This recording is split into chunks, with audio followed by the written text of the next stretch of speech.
ನಮಸ್ಕಾರ ವೀಕ್ಷಕರೇ, ವಿಶೇಷವಾದಂಥ ವಿಡಿಯೋಗೆ ತಮ್ಮೆಲ್ಲರಿಗೂ ಸ್ವಾಗತ. ನೋಡಿ, ಮೀನರಾಶಿಯವರಿಗೆ ಈ ಅಕ್ಟೋಬರ್ ತಿಂಗಳಿನಲ್ಲಿ ಏನೆಲ್ಲ ಬದಲಾವಣೆಗಳು ಇದ್ದಾವೆ ಅನ್ನುವಂಥದ್ದು ನಾವಿಲ್ಲಿ ತಿಳಿದುಕೊಳ್ಳೋಣ. ಆದರೆ ಈ ರೀಲ್ ಮಿಸ್ ಆಗೋಕ್ಕೂ ಮೊದಲು ಈ ವಿಡಿಯೋ ಸೇವ್ ಮಾಡಿಕೊಳ್ಳಿ, ಹಾಗೆ ಲೈಕ್ ಮಾಡಿ, ಶೇರ್ ಮಾಡಿ, ಜೊತೆಗೆ ನಮ್ಮ ಪೇಜನ್ನು ಫಾಲೋ ಮಾಡಿ. ಮೀನರಾಶಿಯವರಿಗೆ ಈ ಅಕ್ಟೋಬರ್ ತಿಂಗಳಿನಲ್ಲಿ ಎಲ್ಲಾ ವಿಷಯಗಳಲ್ಲಿ ಅಭಿವೃದ್ಧಿ ಆಗುತ್ತಿದ್ದರೂ ಮಾನಸಿಕವಾಗಿ ನೆಮ್ಮದಿ ಇರೋದಿಲ್ಲ.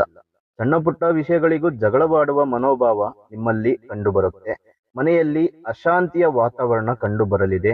ಇಂತಹ ಪರಿಸ್ಥಿತಿಯಲ್ಲಿ ಅತ್ಯಂತ ತಾಳ್ಮೆ ಮತ್ತು ಧೈರ್ಯದಿಂದ ಇರುವಂತದ್ದು ಅವಶ್ಯಕತೆ ಆಗಿರುತ್ತೆ. ವಿನಾಕಾರಣ ಯಾರನ್ನು ನಿಂದಿಸಲು ಹೋಗಬೇಡಿ. ಇನ್ನು ವಾಹನಗಳನ್ನ ನಡೆಸುವಾಗ ಸ್ವಲ್ಪ ಎಚ್ಚರವಿರಲಿ. ಪಾರ್ಟ್ನರ್ಶಿಪ್ ವ್ಯವಹಾರ ಮಾಡುತ್ತಿರುವವರು ವ್ಯವಹಾರಗಳಲ್ಲಿ ಕಾರ್ಯದರ್ಶಿಕತೆಯನ್ನು ಕಾಪಾಡಿಕೊಳ್ಳಬೇಕಾಗುತ್ತೆ. ಮನಸ್ತಾಪಗಳು ಬೆಳೆಯುವ ಪರಿಸ್ಥಿತಿ ಇರುತ್ತೆ.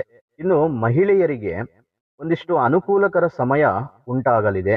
ರಿಯಲ್ ಎಸ್ಟೇಟ್ ವ್ಯವಹಾರ, ಭೂ ಸಂಬಂಧ ಕೆಲಸಗಳಲ್ಲಿರುವವರು ಬಹಳಷ್ಟು ಎಚ್ಚರಿಕೆಯಿಂದ ವ್ಯವಹಾರಗಳನ್ನ ನಿಭಾಯಿಸದಿದ್ದರೆ ತೊಂದರೆಗಳಿಗೆ ಸಿಲುಕಬೇಕಾಗಿ ಬರುತ್ತೆ.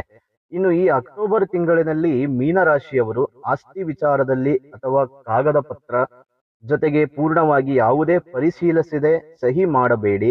ಆಸ್ತಿ ಖರೀದಿ ಮಾಡುವ ವಿಷಯದಲ್ಲಿ ಸ್ವಲ್ಪ ಹುಷಾರಾಗಿ ನೋಡಿಕೊಂಡು ವ್ಯವಹಾರ ಮಾಡಿ. ಅದೇ ರೀತಿ ಸಹಿ ಮಾಡಬೇಕಾದ್ರೂ ಕೂಡ ನೋಡಿಕೊಂಡು ಸಹಿ ಮಾಡಿ, ಇಲ್ಲದಿದ್ದರೆ ಮೋಸ ಹೋಗುವ ಸಾಧ್ಯತೆಗಳು ಇರುತ್ತೆ.